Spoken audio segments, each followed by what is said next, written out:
Noticias nacionales en un vinito. Quiero corroborar una cosa. Decime, técnico, que estás grabando. Sí, ahora sí. ¿Qué significa ahora sí? A partir del final de la canción. ¿Y qué pasó antes? Me distraje. ¿Qué va a hacer? Yo les dije que el técnico está con muchas cosas al mismo tiempo. Bueno, si nos monetizamos, y yo no nada, básicamente. Si logramos monetizarlos, tal vez podemos contratar un técnico, ¿no es un cierto? operador. Piensen que la O un conductor y yo me quedé operador. Piensen que la monetización de un vinito puede ser una fuente de trabajo para alguien, ¿no? Nosotros queremos crear fuentes de trabajo en esta Argentina próspera. Bueno, nos saluda Fernando de Rose también. Me criticaba un poco porque dije que nos atengamos al guión. Me trató de gorra. Bueno, yo les voy a comentar, los que hace mucho que no lo ven, que ya tiene... Lo puedo decir públicamente, ¿verdad? No, pues aparte es una interpretación libre tuya, ¿no? Bueno, mi interpretación libre de la que yo me hago cargo es que acá el caballero... Vos dijiste gorra y bueno, me hiciste acordar de eso. Ya tiene bigotes de comisario. Podría ser, no sé, de Zapata, que es revolucionaria mexicana. ¿Por qué es de comisaria? Es bigote de comisario. Bueno, César Lala, que ha sido entrevistado por un vinito, también nos saluda y nos dice que se escucha bien. Así que, bueno, mejor así. Vamos a las noticias. Vamos a lo importante, que no vendrían a ser tus bigotes. Eso me estás diciendo, ¿no es cierto? Noticias nacionales. Bueno, bien arriba empezamos de vuelta también. Sí, eso iba a ser, justamente, iba a anunciar eso. Bueno, una de las primeras noticias que nos enterábamos, de hecho, el día de hoy, es que la adolescente desaparecida en Moreno fue encontrada, hallaron el cuerpo de Ludmila Preti. Es uno de los casos más de femicidio que se producen en Argentina año a año, y en contexto de pandemia los casos han aumentado considerablemente. Ludmila Preti era una adolescente de 14 años que estaba desaparecida desde el domingo y fue hallada asesinada en una casa de la localidad bonaerense de Francisco Álvarez, del partido de Moreno. Había desaparecido Ludmila después de haber ido a una fiesta junto a sus amigos, y el principal sospechoso del femicidio es un joven de 19 años que está prófugo, así que bueno, también están buscándolo. Fue identificado por la policía y fue identificado por todos los que participaron en la fiesta, que ya prestaron declaración, y la causa está radicada en la UFI número 4 del Departamento Judicial de Moreno, General Rodríguez, y el fiscal a cargo es Federico Soñora. El papá hizo declaraciones y dice: hoy me tocó a mí, espero que no le toque a ninguna familia más. Bueno, terrible la situación de los femicidios, que con la pandemia se ve que se ha agudizado.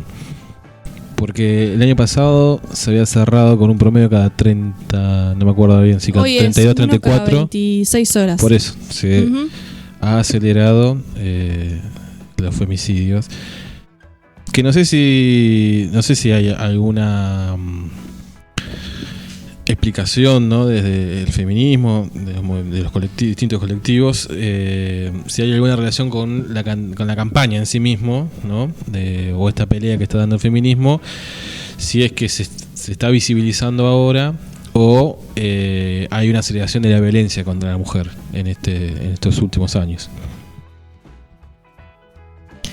O los casos se redefinen también, ¿no? Porque muchos casos que en su momento no eran considerados femicidios, hoy sí lo son. Entonces, claro, los famosos crímenes pasionales. Bueno, claro. Ayer justo veíamos el caso de María Soledad. El caso de María Soledad Morales, de Catamarca, que obviamente no existía la figura de femicidio en ese momento, pero lo es, lo fue. Bueno, seguiremos el caso y en algún momento podríamos tener contacto con el colectivo Supache. O hay un colectivo feminista también de Mercedes. Bueno, en la región ponernos en contacto y hacer algún especial. De hecho, la semana pasada fue la Semana de la Educación Sexual Integral, que vaya si no tiene que ver con pensar a la mujer de otra manera, ¿no? Sí, no como un objeto que que si no cumple lo que el varón quiere, es factible de muerte, ¿no? Bueno, vamos a pasar, después de este lamentable hecho, vamos a pasar a las noticias que están relacionadas directamente con la pandemia. Los médicos y científicos en Argentina, sobre todo por los casos que sucedieron la última semana de contagios, están preocupados. De hecho, hubo una carta de la Asociación de Intensivistas de Argentina. Muy dura, diciendo Muy dura. que se sentían solos y que la sociedad los había abandonado. Bueno, quedó lejos el aplauso de las 9 de la noche, ¿no? Y la Sociedad Argentina de Investigación Clínica también alertó sobre la grave situación de la pandemia en el país y afirmó que todo indica que se va a profundizar en los próximos días o semanas, e instaron a evitar la negación, que era lo que hablábamos en la introducción del programa como respuesta, y no difundir mensajes irracionales. Y acá obviamente se están dirigiendo a todos aquellos funcionarios y ciudadanos que no respetan la cuarentena y de hecho promueven la flexibilización de la cuarentena o directamente la anticuarentena, ¿no? Ayer hubo una quema de barbijos en el Obelisco. Bizarrísimo, ¿no? Parece que fuera casi de cha-cha-cha, de esos sketches absurdos que hacía cuando Caseros todavía tenía alguna neurona. Ya se le quemaron todas. Sí. La verdad que increíble ver la gente quemando los barbijos con cantos bastante infantiles. Y esta cuestión, ¿no?, de la libertad, entendía la libertad como una estupidez directamente, ¿no? Salió una portada de Barcelona sobre la libertad, irónicamente, ¿no? Obvio, planteando esto. Preferían pagar 500 pesos una pinta, contagiarse, ¿no era? Claro, pagar 500 pesos una pinta, cagarse de frío en la vereda de un bar, contagiarse de COVID, terminar internados, pero qué linda la libertad, che. Sí, estuvo Osvaldo Bazán comiendo una media luna, también subió a sus redes sociales ejerciendo su libertad de comerse una media luna.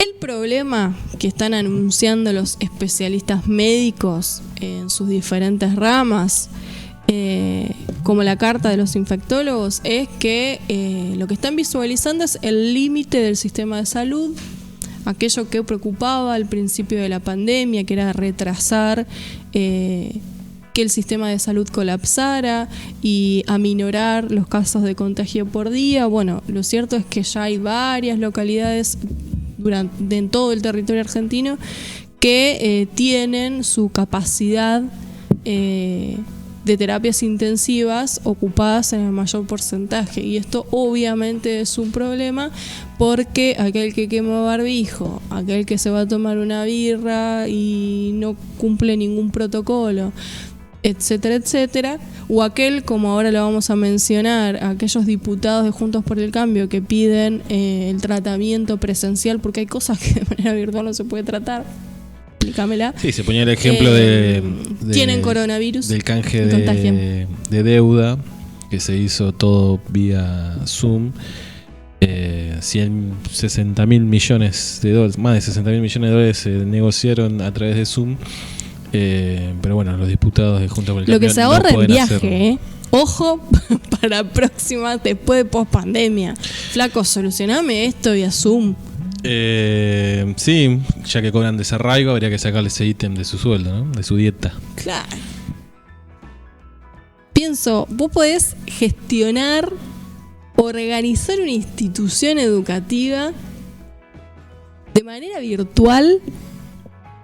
Sí, de hecho, y no pueden hacer tratamiento de leyes, decretos, lo que fuera, vía Zoom. Que tenemos varios alumnos, estamos dando clase a más de 200 chicos desde marzo a través de distintas plataformas, ¿no?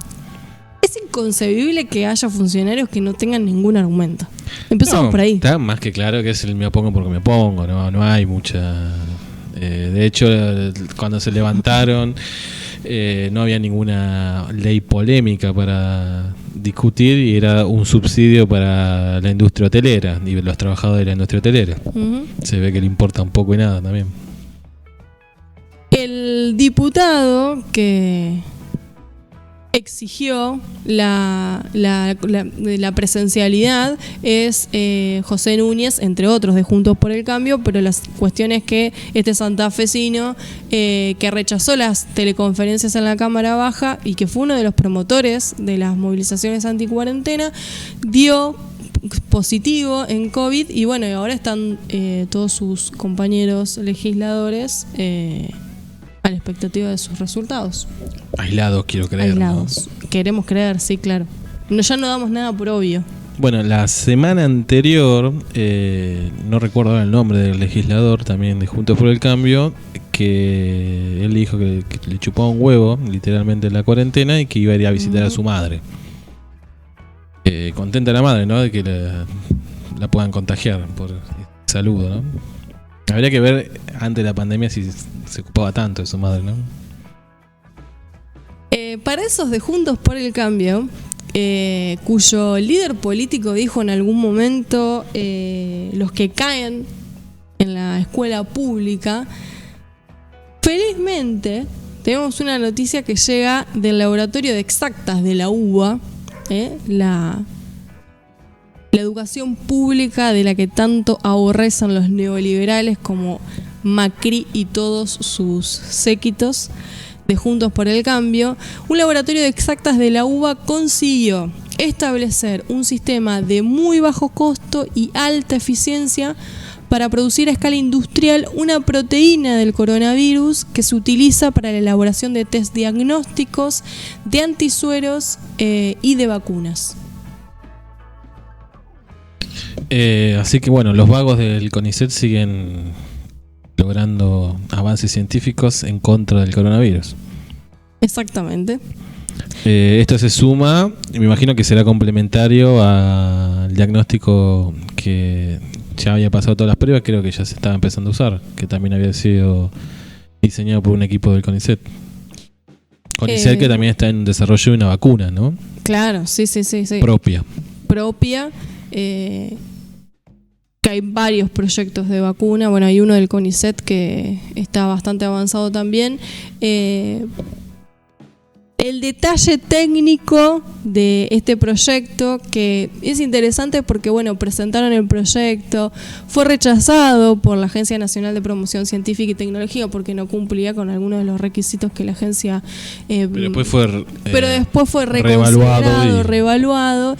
Y hoy, bueno, los avances en la investigación son muy elevados y este equipo del Instituto de Biociencia, Biotecnología y Biología Translacional de la Facultad de Ciencias Exactas y Naturales de la UBA, bueno, acaba de cumplir su primer objetivo y lo que está haciendo son los primeros ensayos con animales para probar el inmunógeno. Lo que pueden hacer es extraer del coronavirus esa molécula para poder generar test o generar anticuerpos. Tecnología biomolecular. Se la podíamos pasar a nuestro especialista en ciencia. Para que nos explique con más detalle, didáctica y pedagógicamente, lo que nosotros no podemos hacer porque no tenemos una cierta distancia con este vocabulario. Sí, se la podemos pasar a Lautaro. Tenemos que traer de vuelta el fantasma de Duhalde, que lo hemos comentado, este vaticinio que había hecho de una guerra civil, de un golpe de Estado, que no iba a haber elecciones, ¿no? Yo creo que hay que hacer un debate en un vinito a partir de las declaraciones de Duhalde. Bueno, en el día de la fecha, el ejército argentino sacó un tuit de su cuenta oficial donde destaca la participación de algunos efectivos en lo que fue el operativo Independencia, que tuvo lugar en 1975 y fue una operación armada contra lo que se conocía como el ERP, ¿no? El Ejército Revolucionario del Pueblo. Muchos historiadores toman ese operativo que estuvo a cargo de creo que en ese momento era teniente Bussi, que iba a ser el gobernador de Tucumán, creo que en varias oportunidades. como el inicio del terrorismo de Estado por la crueldad y los métodos que se utilizaban en ese operativo. De hecho, los propios efectivos decían que era muy difícil identificar al enemigo, ¿no? Que serían los guerrilleros. Y bueno, tal vez en esa dificultad de identificar al enemigo cayeron personas que vivían en Tucumán que no tenían nada que ver. De hecho, en la nota hay un testimonio de tucumanos de la época que decían que el 24 de marzo para ellos no cambió demasiado la vida porque ya estaban viviendo bajo un estado terrorista. O sea, a ver, a partir del tuit que vos estás comentando, ¿cuánto de verdad podrían llegar a tener las palabras de Duhalde? No, yo no creo que estemos al borde de esa guerra civil o de un golpe de Estado. De hecho, como que no hace falta. No porque no sea capaz, digamos, los sectores reaccionarios del país a sacar por la fuerza este gobierno. Pero bueno, tenemos el caso de Bolivia muy reciente. Si bien el último empujón se da en las Fuerzas Armadas con un comunicado, pero bueno, no salieron los tanques a la calle como eran los golpes de antaño, ¿no? Creo que por eso las palabras de Duhalde no tendrían verdad. Pero llama un poco la atención que pocas semanas después de eso el ejército haga esta cosa media extraña, ¿no? Después sacan otro comunicado aclarando que obviamente no reivindican ningún golpe de Estado ni la última dictadura militar, que son solamente soldados que obedecían orden, ¿no? El viejo argumento de la obediencia a vida, que no tenían nada que ver con los genocidas que cayeron en su deber, ¿no? Heroicamente como soldados, pero que no tiene nada que ver con un estado terrorista. No aclares que ocurre. Los organismos de derechos humanos, distintos organismos, entre ellos hijos, madres, le escribieron una carta al ministro de Defensa para que tome cartas en el asunto, ¿no? Porque no se puede permitir que pasen este tipo de cosas. Sí, después siempre se retractan. Bueno, no quisimos decir tal cosa. Bueno, igual aclararon que no se estaban qué. retractando porque justamente ellos lo que estaban reivindicando era el accionar de un soldado o de unos soldados. No un aparato represivo, torturador como fue la última dictadura. Pero bueno, suena medio a chicana, a mojada oreja. Como, no sé, hay un mensaje ahí extraño. Habrá que esperar si Duhalde sale a analizar ese tweet. No creo, no, de hecho después ya está, dijo, ¿no? que Gaia tiene un brote psicótico, después dijo que no, que en realidad de verdad, bueno. Ya no se puede tomar mucho en cuenta lo que diga Duhalde en sí mismo. Me lo imagino a Duhalde en su casa viendo el tweet diciendo: yo les dije. Yo paso por psicótico, pero yo les avisé. Esperemos que haya sido algo de mal gusto, de algún elemento del ejército que está lleno de odio, que solamente quiere molestar y que no sea una cuestión institucional. Esperemos tener la organización suficiente como para que si la vemos, la vamos a resistir, ¿no es cierto? Esa me parece la parte más difícil, pero bueno, también será debate de otro programa. Bueno, uno de los grupos que ejerce mucha presión es Vicentín. Que sigue vendiendo cosas como no tiene cara. En el medio de una reestructuración de deuda, un concurso de acreedores. Lo que hizo Vicentín y que se pidió la investigación. Por favor, sacame a Catalina.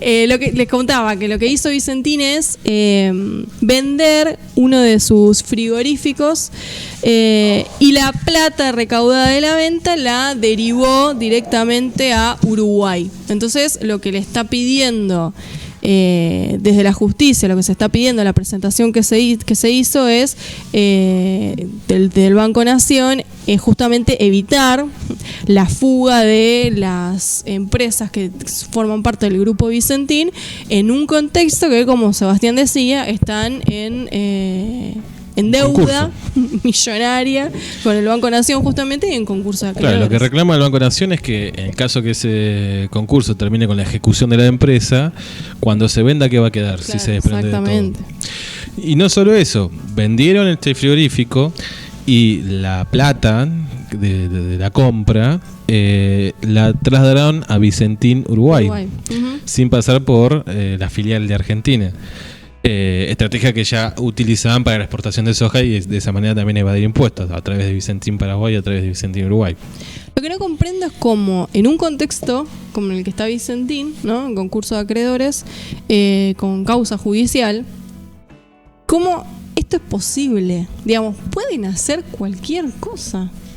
Bueno, ya lo hemos comentado, ¿no? Un juez casi de Pero paz ¿quién es responsable frena que una Vicentín decisión pueda hacer cualquier cosa? del presidente.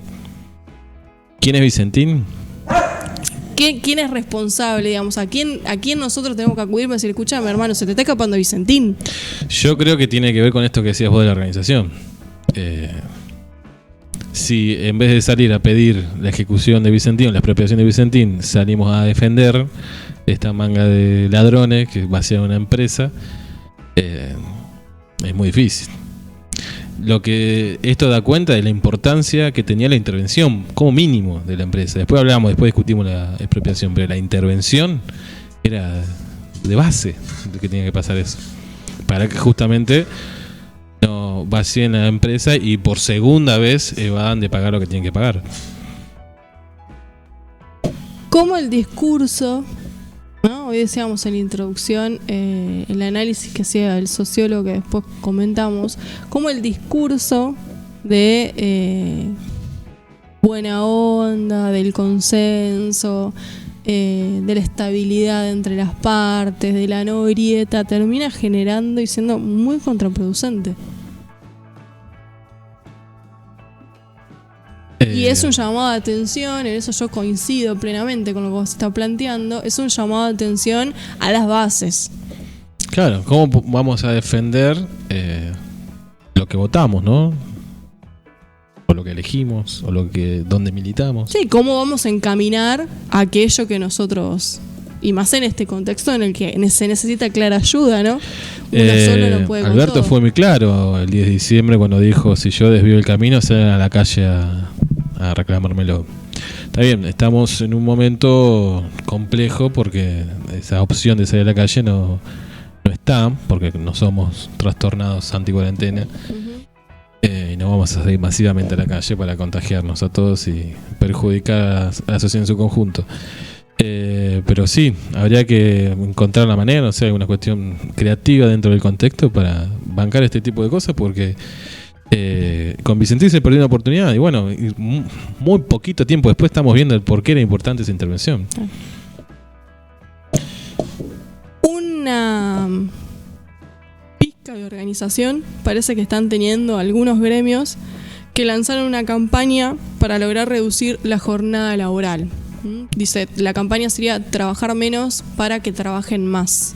Bueno, es lo que también hemos comentado varias veces ya en el programa, de reducir la jornada laboral a 6 horas. Los ladrillos de Catalina no sé si son a favor o en contra de la reducción de la jornada laboral. A favor. A favor, bueno. Pero bueno, volvemos a lo mismo. Si la gente sale a defender a Vicentín en vez de exigirle que pague lo que se robó, yo la verdad que lo veo muy lejos. Ojalá que me equivoque rotundamente, pero veo muy lejos la posibilidad de la reducción de la jornada laboral. Por ahora, en su último plenario, la CTA de los trabajadores incluyó entre sus reclamos y propuestas en el terreno legislativo la idea de reclamar una ley que reduzca la jornada de trabajo en el país. Y sería esto una alternativa para salir de la crisis del mercado laboral, que se espera además que se profundice a partir de la pandemia. Y la iniciativa es motorizada por un grupo de gremios que forman parte de la Central de Trabajadores, junto con organizaciones políticas y sociales que empezaron a discutir a través de Zoom, legisladores de Juntos por el Cambio, a través de Zoom. Se puede discutir A través de Zoom la posibilidad de la presentación de este proyecto de ley y bueno, y obviamente aunar fuerzas para que justamente no quede en nada, ¿no? Y se pueda consolidar esta propuesta, que es una propuesta que se está pensando a nivel mundial.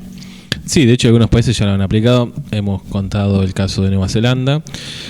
También hubo una nota de Stirling, el mentor de Martín Guzmán, que justamente ponía como modelo a Nueva Zelanda de la economía que debería venir en la pospandemia, que no sabemos si va a pasar, pero bueno, un poco lo que también hemos comentado, lo que propone la Internacional Progresista, de una economía verde y una forma de redistribuir la riqueza y tratar de encontrar alguna solución a la cuestión laboral, ya que el nuevo mundo tecnológico no va a dar lugar para todos, para que trabajen todos. Bueno, un principio de solución puede ser la reducción de esta jornada laboral sin pérdida de salario, ¿no?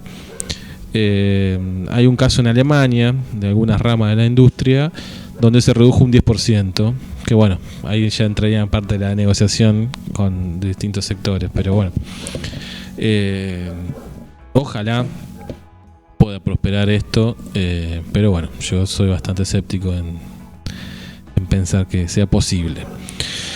Lo interesante que plantea la nota también, que se basan en un comunicado, en un documento de la Organización Internacional del Trabajo de la década del 60, donde proponía ya ir reduciendo por distintas ramas y paulatinamente la jornada de trabajo a 6 horas diarias y 40 horas semanales. Documento que el gobierno de la Argentina, los gobiernos de la década del 60 de Argentina no adhirieron. Eso, si hubiese pasado, hubiese sido un instrumento para presionar que se reglamente, ¿no? Ya vemos que todos los tratados internacionales que la Argentina adhiere tienen estatus constitucional a partir de 1994 con la última reforma. Otra medida interesante para visibilizar un poco cómo la economía se organiza y las injusticias de la economía es el estudio que hizo el Ministerio de Economía sobre el trabajo doméstico. Mucho se dice sobre el trabajo doméstico. Me llamó mucho la atención los números que da la nota. Muy interesante. Sobre todo, a ver, vamos primero a contar de qué se trata, ¿no? El Ministerio de Economía cuantificó la cantidad de horas dedicadas a las tareas del hogar y cuidados de personas y les puso un valor de mercado. Recordemos que por lo general es un trabajo no remunerado. Si se pagasen, equivaldría a 4 billones de pesos. Una locura de guita. De hecho, el trabajo doméstico no remunerado, según el Ministerio de Economía, equivale al 15,9% del PBI. Genera más riqueza que la industria. Lo interesante del análisis que plantea el Ministerio de Economía en esta investigación es empezar a reconocer que ese trabajo que no es remunerado igual es absolutamente necesario para la economía. Porque ese trabajo no remunerado de asistencia a otras personas, de cuidado del hogar, implica una organización económica en sí misma, ¿no? La microeconomía de la familia, que repercute en una macroeconomía. Si eso no está organizado, si eso no está cuidado, digamos, si la atención de los niños fuera del horario escolar no está a cargo de alguien, si la alimentación y nada más ni nada menos que hacer la comida, eso no está hecho por una persona a la cual no le pagan, pero si eso no se hace, tampoco puedo tener sujetos que puedan ir a trabajar. O sea, es tan sencillo. Y otra de las estadísticas que muestra el Ministerio es que estas tareas que vos describías, el 75%, más del 75%, es realizada por mujeres. Otro análisis más para pensar las diferencias de género justamente en las tareas económicas. Sí, y la vital importancia de la mujer en la economía capitalista. Claro, exacto. La generación de riqueza del capitalismo, podríamos decir, casi depende, o estas grandes márgenes de ganancia que tiene el capitalismo, depende de la labor de las mujeres. No hay trabajador disponible si no hay otro que le haga la comida, que le limpie la ropa para que vaya a trabajar, que haga las compras, que sostenga el hogar. No existe, digamos, es fundamental esto, transparentarlo para poder comprender la importancia que tiene en todas las otras actividades económicas, pero donde ahí tengo el origen. Me lleva a un debate antiguo ya, cuando fue la jubilación para amas de casa, que generó tanta resistencia en su momento. Bueno, viene a poner una curita, ¿no? En todo el no reconocimiento del trabajo de las amas de casa durante, podemos decir, siglos ya, ¿no? Exacto.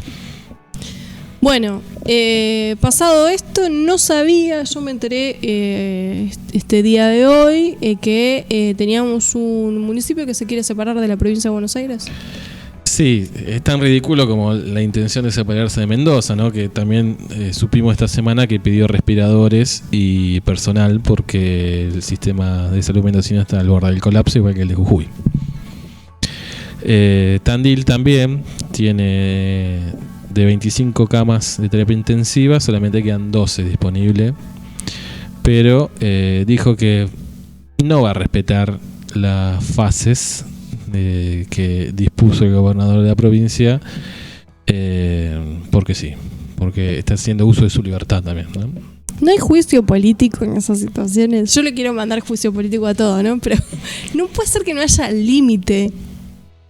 Que no exista el límite. Bueno, igual este intendente junto con su secretario de salud promovían el 17A, por ejemplo. Así que bueno, por lo menos son coherentes, ¿no? Les queda eso nomás de digno. Sí, a mí me exaspera, me preocupa que ante estas situaciones no haya sanción, no haya norma posible a cumplir. Y más me indigna viniendo de funcionarios. Ahí también falla la organización exigiendo tener un funcionario que cumpla con la normativa. Y de alguna manera la sociedad tandilense podría reclamarle en su intendente que deja hacer esta estupidez, ¿no? Estuvo buena la respuesta del jefe de gabinete de la provincia, que le dijo, bueno, ya sé que se quiere separar, que es una independencia completa y renuncia a los aportes financieros que está dando la provincia, ¿no? Detallaba que alrededor de 140 millones de pesos, además de la coparticipación que le corresponde al municipio, aportó el gobierno de la provincia para, bueno, me imagino, distintos gastos durante la pandemia de la ciudad de Tandil. Hay circulando un anuncio de movilización anti-cuarentena para estos días, para el 13 de septiembre. Bueno, ya vamos a la reflexión. ¿Contra qué se manifestarían ahora? Contra la... Ya te esperaste. Para que esto... yo no tengo la inmediatez que tenemos. Ya pasamos por Dame un segundo. Los presos, la infectadura, la reforma judicial. ¿Qué más? ¿Qué otro reclamo? Somos Vicentín, todos somos Vicentín. Lo interesante es que van pasando pero no se suman. Es como que bueno, listo, ya está, reclamamos, cumplimos. No importa el resultado y ya está. Tiene olor a Carrió. Apareció de vuelta Carrió, que se había retirado de la política, y acá, ¿no? Lo tenés. Hashtag 13S. En todas las plazas del país contra la impunidad K. ¿Cuál sería la impunidad? La defensa de la República. No sé. Pero hubo un fallo. La movilización voy a ver las expresiones de la plaza. Pero hubo algún fallo a favor de Cristina, la sobreseyeron de alguna causa. ¿Pasó algo de eso? Se robó todo. Claro, pero las causas están abiertas. Pero se robaron todo. 2 PBI. Y además, yo no quiero ser Valenzuela. Esto es comunista. Y hay que defender la República del Comunismo. Un video de una señora con un tapado de piel que decía que Alberto era un títere de Cristina y Cristina era un títere de los cubanos que querían instaurar el comunismo en la Argentina. Qué lindo sería, señora, que se instalara el comunismo. Hay mucho que en lo estamos Argentina. deseando, señora, le podemos. Bueno, hemos terminado con las noticias nacionales. Tenemos más saludos del compañero Luis Barrios, que nos dice que lo de Dualde no fue casualidad. Bueno, se suma al debate de un minito, yo estoy con Luis. Y bueno, él también nos dice que para poner los límites hay que construir la fuerza que ponga ese límite. Estamos de acuerdo con Luis. Le mandamos un abrazo. Bueno, vamos a otra canción. Vamos a escuchar Flanders, de Los Buenos Modales.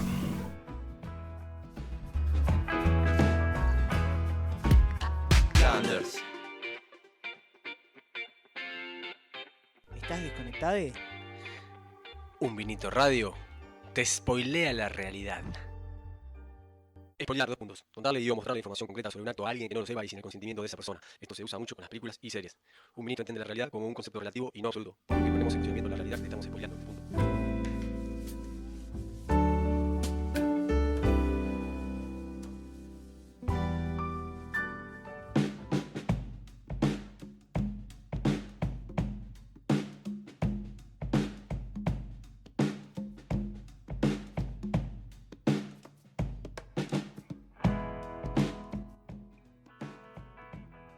Factorías chinas.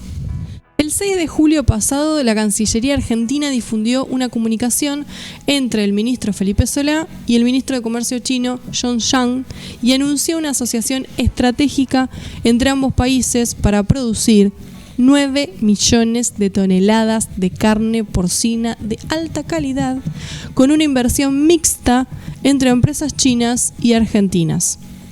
Felipe Solá, recordemos, en los 90 era ministro de Agricultura, Ganadería y Pesca de Menem. Quizás allí empezó todo, en esa época en que las empresas estatales se privatizaban y los recursos naturales casi que se regalaban.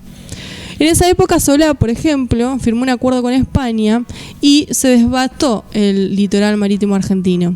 Recordemos también que Felipe Solá fue una pieza clave en la autorización para el uso de glifosato y soja transgénica cuando en el año 1996 se dio luz verde al proyecto. El acuerdo con China consiste básicamente en que Argentina construya megafactorías de cerdos, es decir, producir cerdos en forma masiva. Fábricas de cerdos que puedan tener hasta 12.000 chanchas madres que darán a luz a cientos de miles de cerditos. Fábricas donde los cerdos están hacinados uno al lado del otro, conviviendo con sus propios desechos. Con la instalación de las megafactorías, ya no le vendemos a China los granos para que ellos alimenten a sus chanchos, sino que producimos los chanchos para que ellos lo consuman. Ahora, ¿por qué China está interesada en este negocio? En los últimos años, China mejoró la calidad de vida de su población, por lo que pudieron acceder a comer más carne o incorporar más cantidad a su dieta habitual. Pensemos en China, 1.400 millones de personas que ahora acceden a comer más carne. Eso significa que hay que producirla, ni más ni menos. Hasta el año 2018, China producía 250 millones de cerdos en granjas familiares y otros 250 millones de cerdos en megafactorías, como las que se levantarían en Argentina. Pero en el 2018 se produjo una epidemia de gripe porcina africana. La enfermedad, que tiene potencial pandémico, es decir, existen altas probabilidades de transmitirse a humanos, y como consecuencia de la enfermedad tuvieron que sacrificarse millones de cerdos. Y cuando digo millones, digo 200 millones de cerdos. Desde entonces, China busca que otros países instalen megafactorías para producir los chanchos que ellos van a consumir, ya que bajaron la producción prácticamente el 40%. Entonces necesita comprar carne en el exterior. Y el problema es que los principales exportadores, como la Unión Europea, Estados Unidos, Brasil, llega a cubrir solo una parte de la demanda que tiene China, alrededor de 7 millones de toneladas. Todavía le faltan 13 millones de toneladas y ahí es donde entra Argentina, donde entramos nosotros en el negocio. ¿Cómo llega el proyecto a la Argentina? Y esto es súper interesante. Es curioso que no entra por Cancillería o por pedido de algunos productores porcinos, sino por un laboratorio, por Biogénesis Bagó, que es propiedad del grupo Insud, del Hugo Sigman. Sí, el laboratorio que va a producir las vacunas de Oxford para el COVID-19. Y el vínculo es casi obvio, porque donde haya cerdos y encima hacinados, habrá enfermedades, y donde hay enfermedades, hay laboratorios tratando de erradicarlas. Son un montón de chanchitos lindos llenos de medicamentos y antibióticos.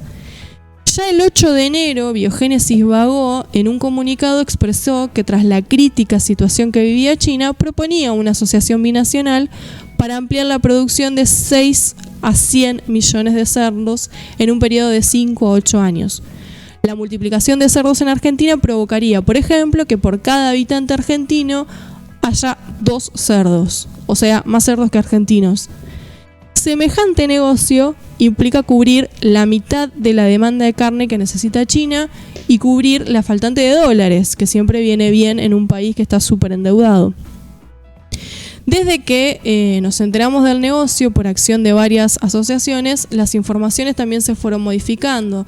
En un principio eran 19 millones de toneladas que le íbamos a vender a China y eso ahora bajó bastante y los comunicados a su vez son por tweet. Tal es así que el proyecto iba a tratarse en estos meses y se pospuso hasta noviembre con el argumento de incorporar un artículo que especifique la protección del medio ambiente y que se respetaran las leyes ambientales. O sea, que antes no se respetaban. Estábamos firmando un acuerdo que no respetaba nuestro medio ambiente. ¿Cómo se lograría las megafactorías? Se trataría de 25 granjas instaladas en territorio argentino en zonas donde haya producción de maíz y agua. Se destinarían 2 millones de toneladas de maíz y unas 750.000 toneladas de sojas para alimentar a los chanchos, lo que equivale inevitablemente a avanzar en el monocultivo y en los desmontes.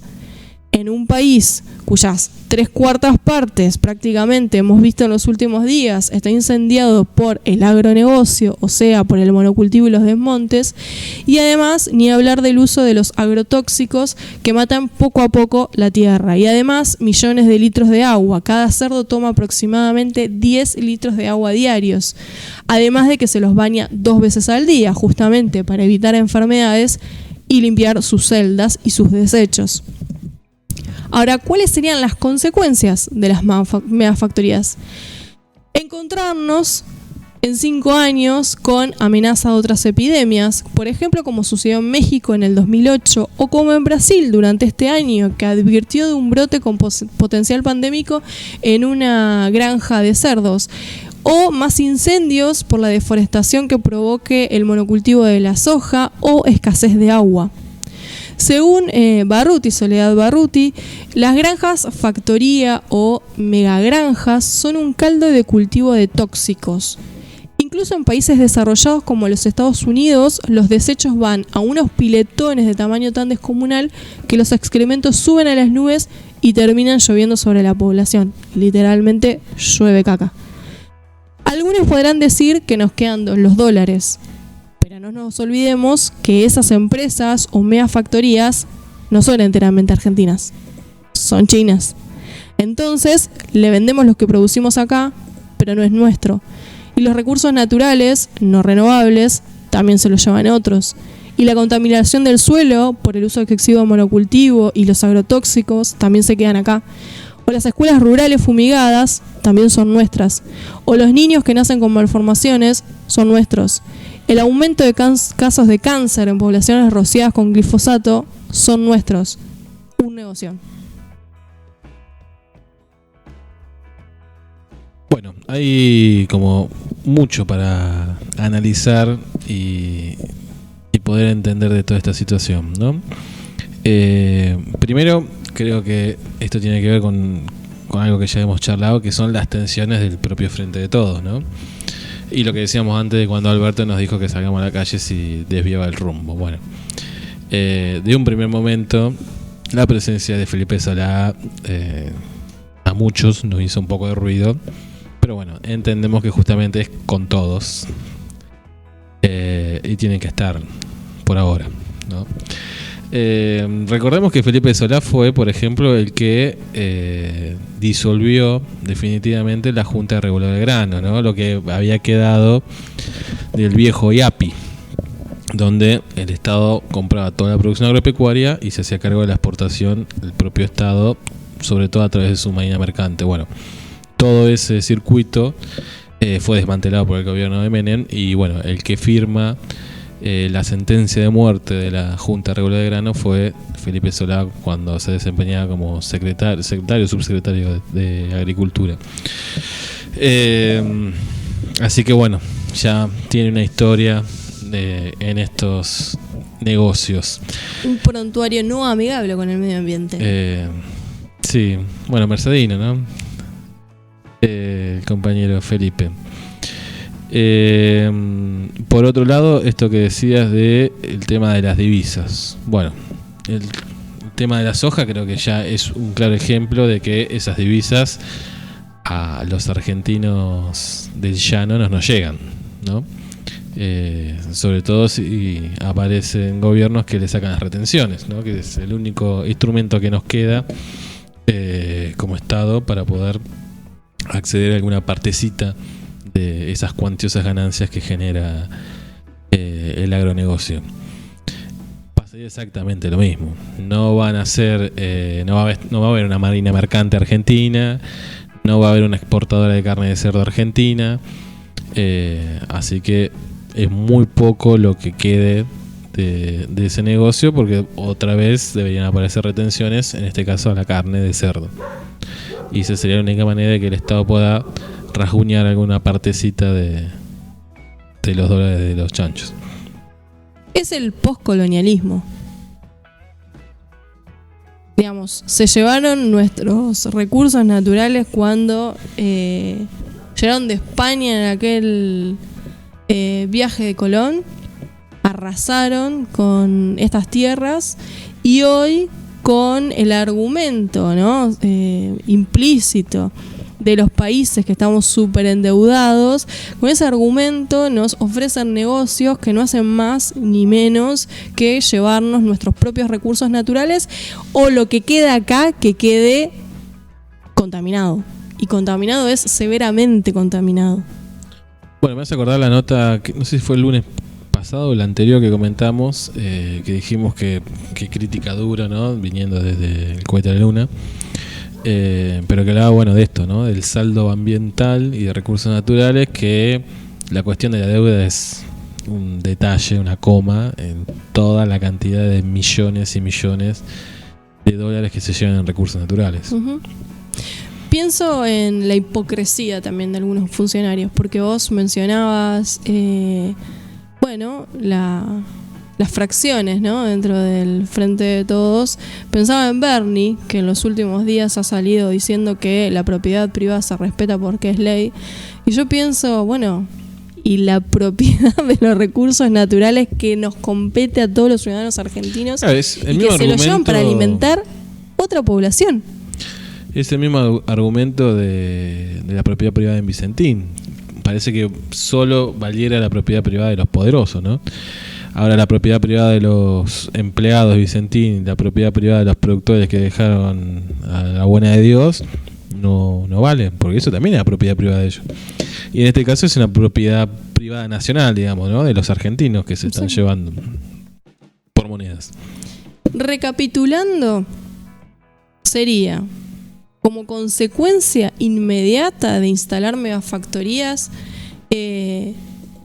el uso excesivo de agua, la contaminación del agua, porque no nos olvidemos de los desechos que tienen los chanchos, cagan más que cualquier animal, y además es contaminante, porque si tienen antibióticos y medicamentos no es abono para la tierra tampoco. Y si se necesita más soja, hay más glifosato también. Exactamente. Más glifosato, sojización, monocultivo, la posibilidad de incendios, de sequías. Por ningún lado el negocio. Otro de los argumentos que se ha escuchado es la mano de obra, pero sin embargo las megafactorías, como toda megafactoría, como y por el uso excesivo de tecnología, no se requiere tampoco de una excesiva cantidad de empleados. Distinto sería pequeñas granjas donde se críen, bueno, los chanchos que se puedan criar. Como se está haciendo hasta ahora. Exactamente. Y no estamos tocando la cuestión del tratamiento a los animales. Bueno, que hemos conversado en algún momento también en un vinito de si el animal es un otro también, ¿no? Son un sufriente. Cerdos que nacen en una celda y viven en su propia mierda toda su vida hasta que se mueren para viajar a China y que se los coman. Sí. No ven la luz del sol. Son mega factorías uno al lado del otro y nacen ahí, y nada más las chanchas madres que se crían para parir pueden parir excesivamente. Sí, sin espacio hay de un estándar también de los kilos que tienen que tener las medias reses, lo que llevaría a que los mejores cortes también se los lleve la exportación, y acá quedará lo que quede, ¿no? Uh-huh. No hay manera de que se vea una posibilidad de negocio real para la Argentina en estas mega factorías de cerdos. Esperemos que la presión social y de un grupo científico intelectual de la materia hizo que, bueno, se pateara esta discusión para noviembre. Ojalá la comunidad organizada, científica y también comunal, logre que esto no se lleve a cabo directamente, ¿no? Que quede descartado como proyecto de desarrollo económico, ¿no? Así que desde un vinito rechazamos la instalación de las megafactorías y lo seguiremos conversando, por supuesto, para abonar un poco la organización que tenemos que tener y la resistencia que hay que tener a que este proyecto se haga realidad. Bueno, tenemos mensajes de los oyentes que están a full hoy con el programa. Estamos muy contentos. El profesor Liera nos dice que para él no hay un post-imperialismo, es un imperialismo en fase 5 o exacerbada, ¿no? Y después otro de los oyentes nos decía, comentando lo del bloque anterior de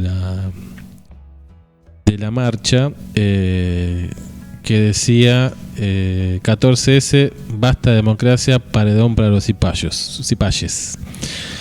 Bueno, yo soy un poco de esa tendencia. Bueno, creo que pero tengo esta contradicción. El debate sobre la violencia sí. Es innecesario, señor, que acto fallido. Completamente necesario. Por ahí porque se da por obvio. No, la contradicción que tengo es esa. Si hay una movilización el 13, bueno, el 14 tenemos que salir a movilizarnos con nuestras propias banderas, pero al mismo tiempo es un contrasentido para este gobierno. No podemos caer en movilizar cuando estamos criticando la irresponsabilidad sanitaria de estos individuos, ¿no?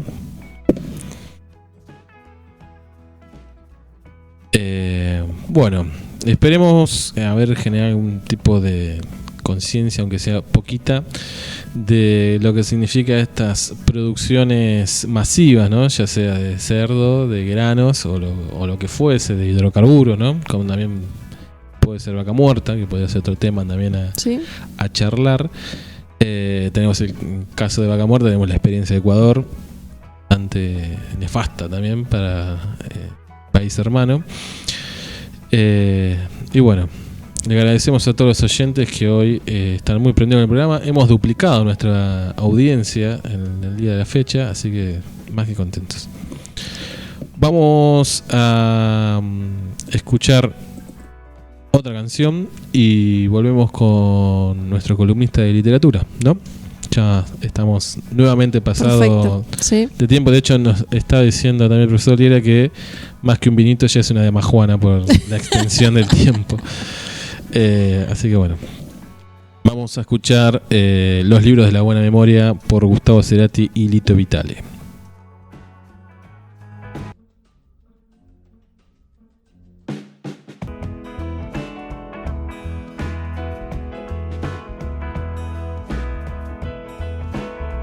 Volvimos de la pausa. Estamos teniendo algunos problemas técnicos, como es fiel a nuestro estilo de comunicación con Rubén, así que vamos a esperar a ver si podemos contactarnos con Rubén. Mientras tanto, vamos a contar lo que nos salteábamos en algún punto, que es qué pasó un 7 de septiembre. En 1979, Argentina campeón.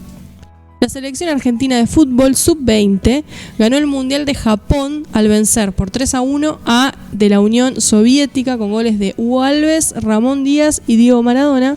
El Pelado Díaz fue el goleador del torneo.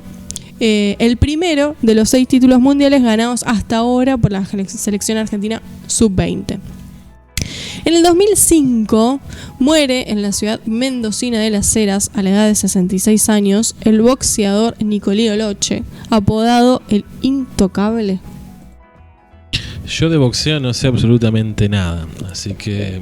Ese apodo viene de su habilidad por esquivar golpes. Bueno, fue vamos campeón a creer mundial lo que dice Telam de la categoría superligero entre 1968 y 1972. Ahí Rubén nos manda mensaje mejor. No entiendo. Rubén. Mejor, jajaja. Que no lo vemos en la videollamada de Rubén.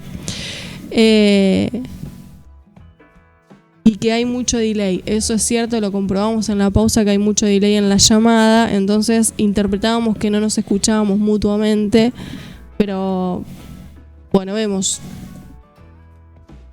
En 1784, un 7 de septiembre, nace en la ciudad de San Juan, que por entonces en realidad era la provincia de Cuyo, el religioso franciscano Luis Beltrán, capellán del ejército del general José de San Martín y fabricante de armas de artillería de la guerra independentista contra España. El fraile artillero, así conocido, acompañó a San Martín y sus tropas en el cruce de la cordillera de los Andes para liberar a Chile. Un 7 de septiembre de 1936 nació en Buenos Aires el cantante, actor y humorista Jorge Porcel, ganador de 4 premios Martín Fierro y un Conex. Porcel filmó 54 películas y formó una exitosa dupla cómica con el reconocido también y recordado Alberto Olmedo. En 1859 comenzó a funcionar en una torre del Palacio de Westminster de Londres el reloj de 4 caras, popularmente llamado Big Ben, ícono de la cultura británica. Es el reloj de 4 caras más grande del mundo. Otro 7 de septiembre, pero de 1994, el delantero uruguayo Enzo Francescoli volvió a jugar a River Plate. Me acuerdo con mi familia, hay hinchas de River fanáticos de Enzo Francescoli. Al cabo de 8 años... ¿Tu familia? Sí, mi madre. Pensé que eran todos de Racing. Mi madre y mi hermana Lucila, que nos estaba preguntando en la pausa cuántos suscriptores necesitamos en el canal de YouTube. 1000. Y dice, yo ya me suscribí, ¿cuánto hay para mí? Tuvimos un par de que nos escribieron preguntando exactamente lo mismo. Es muy feo caer en la extorsión de ese tipo, pero bueno. Justamente lo que hay es el programa Un Minuto todos los lunes. ¿No es lo que disfrutan? Volvemos al tópico de es con todos, ¿no? Claro, exactamente. Bueno, hablábamos de Enzo Francescoli. Fue el regreso del Príncipe en el Estadio Monumental en un partido de la Supercopa Sudamericana 1994, en el que marcó de penal uno de los goles de River, que fue un empate 2-2 ante Nacional de Montevideo. En 1996, este es una de las efemérides, a la edad de 34 años, murió la popular cantante Gilda en un accidente automovilístico ocurrido en el kilómetro 129 de la Ruta Nacional 12 en la provincia de Entre Ríos. En ese accidente también murieron la hija mayor y la madre de Gilda, además de 3 músicos, el chofer del ómnibus en el que viajaba la banda del artista. Bueno, y el accidente fue con un camión y bueno, fue tremenda la noticia por la muerte de Gilda. En 1980, Gabriel Milito nació en la ciudad bonaerense de Bernal, el exfutbolista y entrenador que brilló en Independiente. No es el Milito que yo quiero el otro Milito, el de Racing, digamos. Yo creo que no queda ninguno de los dos, así que... No hay como Diego Milito. Está bien.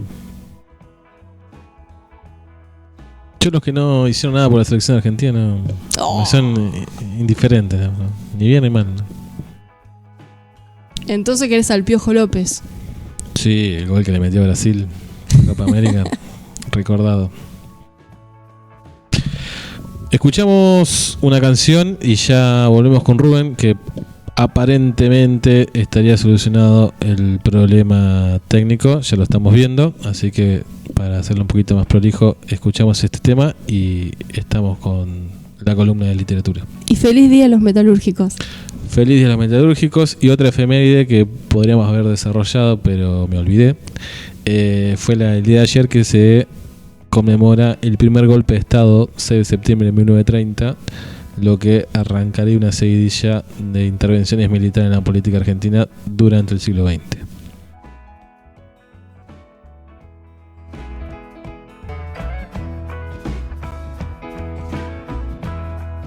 Bueno, después de intentarlo algunos minutos, la literatura erótica va a quedar pendiente para otro programa, pues es imposible la conexión. Suponemos que es internet, porque técnicamente está todo. El universo no quiso que hoy tengamos entrevista, ni invitado, ni nada por el estilo, ¿no? Pero no nos vamos a ir sin un recomendado. Bueno. Le voy a recomendar a la audiencia de Un Vinito que se mire la peli Your Name, que es una peli de anime que superó en taquilla a Los viajes de Chihiro. Hay que romper el prejuicio de que sea animada, ¿no? Y ver dibujitos. Es una película aclamada por la crítica que pueden acceder en la plataforma de Netflix. Dura aproximadamente 2 horas y es una peli que tiene una particularidad y creo que le sienta bien a todo público. Es una película muy bonita, bueno, como decíamos, animada, romántica, tiene un buen manejo del humor y también tiene un dejo de filosófico, de pelear por lo que uno quiere y por sus propios deseos. Se las dejo ahí para cualquier día de la semana. Sienta espectacular Your Name, y además agradezco al autor que fue quien nos hizo la recomendación de esa película. Bueno, muchísimas gracias, autora, por la película que pudimos ver ayer. Vamos a subir un nuevo tutorial porque la aplicación PlayGo se cayó, pero hay una nueva que la reemplaza, así que ya vamos a estar subiendo. Es más simple en realidad que la anterior para poder acceder a las películas, y ahí van a tener esta película y todas las que hemos recomendado ya en algún momento y las que seguiremos recomendando. Gracias por acompañarnos en este lanzamiento del programa en Face. Para mí fue sensacional porque tuvo la inmediatez de los comentarios de los oyentes. Gracias por acompañarnos hasta el final y por habernos esperado a ver si podíamos salir con la recomendación de literatura erótica. Gracias por los que nos acompañaron por nuestro canal de radio. Y los esperamos el lunes, si no nos pinta durante la semana salir de nuevo, el lunes, como es casi religioso, nos y el lunes tendremos que hacer un entero de entrevistas invitados, digamos, ni hablar nosotros, porque con todas las cosas que se nos cayeron hoy, debería ser así. Supongo que el lunes viene Sarmiento. Y el lunes tendríamos el especial de Sarmiento, pero bueno, dependerá de si logramos unos las 10 entrevistas. minutitos de Sarmiento. Hasta el lunes.